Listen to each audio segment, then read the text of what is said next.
Can you be good without God? Let's find out. Absolutely astounding.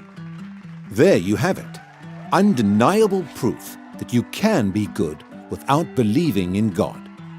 But wait, the question isn't, can you be good without believing in God? The question is, can you be good without God?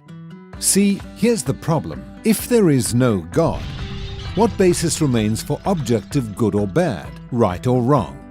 If God does not exist, objective moral values do not exist. And here's why. Without some objective reference point, we have no way of saying that something is really up or down. God's nature provides an objective reference point for moral values. It's the standard against which all actions and decisions are measured. But if there's no God, there's no objective reference point.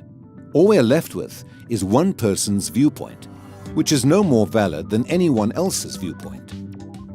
This kind of morality is subjective, not objective. It's like a preference for strawberry ice cream. The preference is in the subject, not the object. So it doesn't apply to other people. In the same way, subjective morality applies only to the subject. It's not valid or binding for anyone else. So, in a world without God, there can be no evil and no good, nothing but blind, pitiless indifference.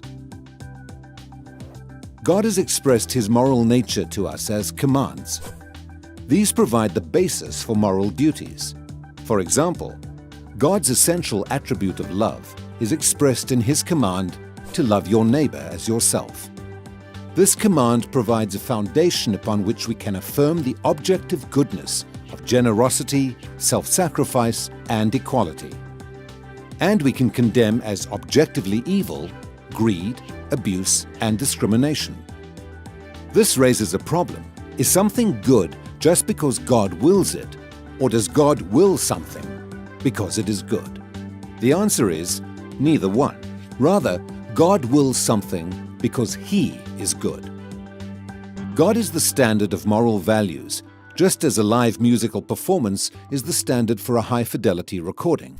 Without your love. The more a recording sounds like the original, the better it is.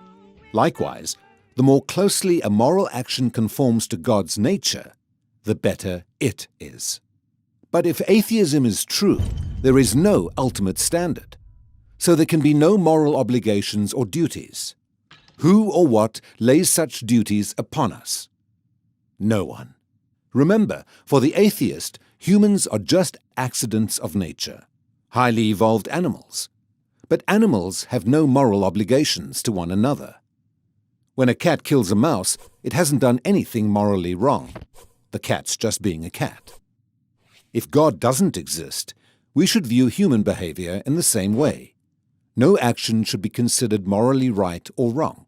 But the problem is, good and bad, right and wrong, do exist. Just as our sense experience convinces us that the physical world is objectively real, our moral experience convinces us that moral values are objectively real. Every time you say, "Hey, that's not fair, that's wrong, that's an injustice," you affirm your belief in the existence of objective morals. We're well aware that child abuse, racial discrimination, and terrorism are wrong for everybody, always. Is this just a personal preference or opinion? No. The man who says that it is morally acceptable to rape little children is just as mistaken as the man who says 2 + 2 = 5. What all this amounts to, then, is a moral argument for the existence of God. If God does not exist, objective moral values and duties do not exist.